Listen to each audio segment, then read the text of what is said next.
আসসালামু আলাইকুম ভিউয়ার্স। আশা করি বুঝতে পারছেন আজকে আমি কি নিয়ে কথা বলবো। অবশ্যই টাইটেল দেখেছেন। তো মাননীয় শিক্ষামন্ত্রী মহিবুল হাসান চৌধুরী নওফেল স্যার, উনি খুব সুন্দর একটা উদ্যোগ নিয়েছেন। এতদিন পর, এত আন্দোলনের পরে একটা চিঠি ইস্যু করেছেন। তো সেই চিঠির উপর ভিত্তি করে আজকে এই কথাগুলো বলা যে অবশেষে সরকারি চাকরির বয়স 30 থেকে 35 করা হচ্ছে। এখন এই যে এটা এতদিন পরে এটা হবে কি না, এটা নিয়ে অনেকের মধ্যে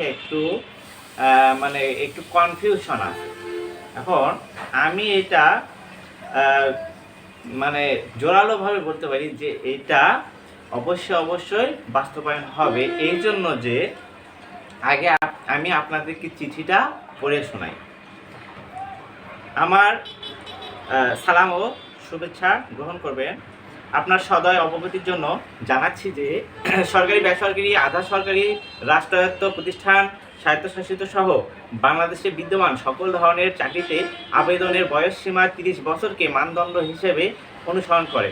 এমত অবস্থায় চাকরিতে আবেদনের সময়সীমা বয়সসীমা আন্তর্জাতিক মানদণ্ড অনুযায়ী ন্যূনতম 35 বছর করার দাবি বিষয়টি নিয়ে শিক্ষার্থীরা দীর্ঘদিন ধরে রাজপথে আন্দোলন চালিয়ে আসছে। সরকার বিষয়টি উপলব্ধি করে 2018 সালে বাংলাদেশ আওয়ামী লীগের নির্বাচনী ইশতেহারের পাতা নং 33 এর শিক্ষা, দক্ষতা ও কর্মসংস্থান বৃদ্ধি অনুচ্ছেদে সরকারি চাকরিতে প্রবেশের বয়সসীমা বাড়ানোর বিষয়ে মেধা ও দক্ষতা বিবেচনায় রেখে বাস্তবতার নিরিখে যুক্তিসঙ্গত ব্যবস্থা গ্রহণ করা হবে বলে উল্লেখ করা হয়েছিল। এই যে এখানে হচ্ছে বিষয়টা, যেহেতু আওয়ামী লীগের নির্বাচনী ইশতেহারে এই বয়স বৃদ্ধির বিষয়টা উল্লেখ করা ছিল, সেই হিসেবে এটা আপনারা 100% ধরে নিতে পারেন যে এটা অবশ্যই বাস্তবায়ন হবে। 30 থেকে 35 না হোক, 32 হতে পারে বা 33 হতে পারে, এই ধরনের, এমনকি 35 হতে পারে।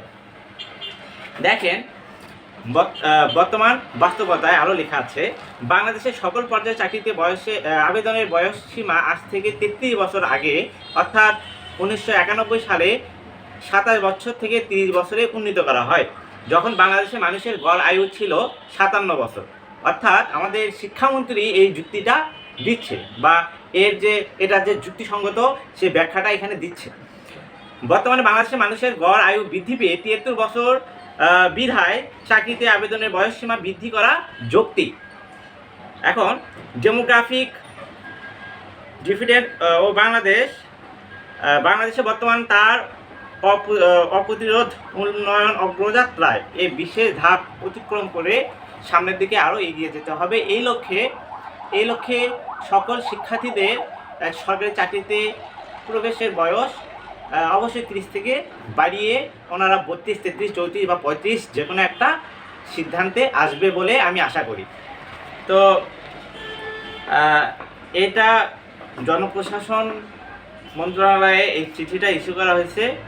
আশা করা যায় আমরা খুব শীঘ্রই এর একটা রেজাল্ট আমরা পেয়ে যাব। এটাই ছিল আজকের আপডেট। ধন্যবাদ সবাইকে।